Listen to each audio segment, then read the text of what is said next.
இப்போ நம்ம அமைச்சர் அவர்கள் பள்ளிக்கல்வித்துறை அமைச்சராக வந்த பிறகு தமிழ்நாட்டினுடைய பள்ளிகளினுடைய சூழல் ஒட்டுமொத்தமாக மாறி இருக்கு. இதுக்கு கம்பேரிசனே கிடையாது. நான் அவர் இந்த ஸ்டேஜில் இருக்குங்கிறதுக்காக நான் சொல்லல. தொடர்ந்து நான் படித்துக் கொண்டிருக்கிறவன், எழுதி கொண்டிருக்கிறவன், ஒரு ஊடகவியலாளன், தொடர்ந்து இந்தியா முழுக்க என்ன நடந்து கொண்டிருக்கிறது என்பதை தொடர்ந்து தெரிந்து கொள்வோம் என்ற முறையில் நான் இதை சொல்கிறேன். உலக திரைப்படங்களை பாத்தீங்கன்னா ஸ்கூல்ல ஸ்கிரீன் பண்றாங்க. நம்ம குழந்தைங்க வளர்றப்பவே இந்த ஆட்டம் பாட்டம் இருக்கிற சினிமாக்கள் தான் டிவிலையும் மற்றதுலையும் கிடைக்குது.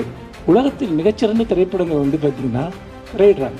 மிகச்சிறந்த கலைத்திறமைகளை கொண்டவர்களை எல்லாம் ஊக்குவித்து அவர்களை வெளிநாடுகளுக்கு அழைத்து சென்று அவர்களுக்கு ஒரு புதிய உலகத்தை காட்டக்கூடிய ஒரு அமைச்சு செய்து கொண்டிருக்கிறார்.